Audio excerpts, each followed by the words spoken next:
আল্লাহর নামে শুরু করছি।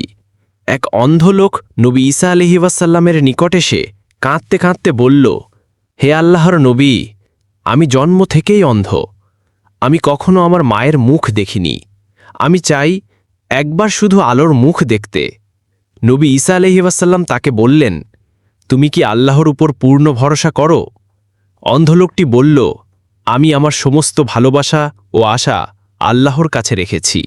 তখন নবী ঈসা আলাইহি ওয়াসাল্লাম বললেন, তাহলে আমার সাথে আল্লাহর নাম নিয়ে দোয়া করো। নবী ঈসা আলাইহি ওয়াসাল্লাম তার চোখে হাত রেখে বললেন, আল্লাহর নামে উঠো, আল্লাহর হুকুমে। মুহূর্তেই সে অন্ধের চোখে ফিরে এলো আলো। সে চিৎকার করে উঠল, সুবহানাল্লাহ, আমি দেখছি, আমি দেখছি। সে সিজদায় লুটিয়ে পড়ে।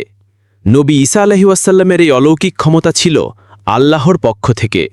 তিনি মৃতকে জীবিত করতেন, ল্যাজকাটা পাখিকে ডাক দিয়ে উড়িয়ে দিতেন, অন্ধ ও কুষ্ঠরোগীকে সুস্থ করতেন, সবই আল্লাহর আদেশে। কিন্তু ঈসা আলাইহি ওয়াসাল্লাম কখনো নিজেকে ঈশ্বর বলেননি। তিনি বলতেন, আমি আল্লাহর বান্দা। তিনি আমাকে কিতাব দিয়েছেন এবং নবী বানিয়েছেন। সূরা মারিয়ামের ৩০ নম্বর আয়াতে। তার পুরো জীবনই ছিল বিনয়, কষ্ট এবং মানুষের জন্য দোয়ার।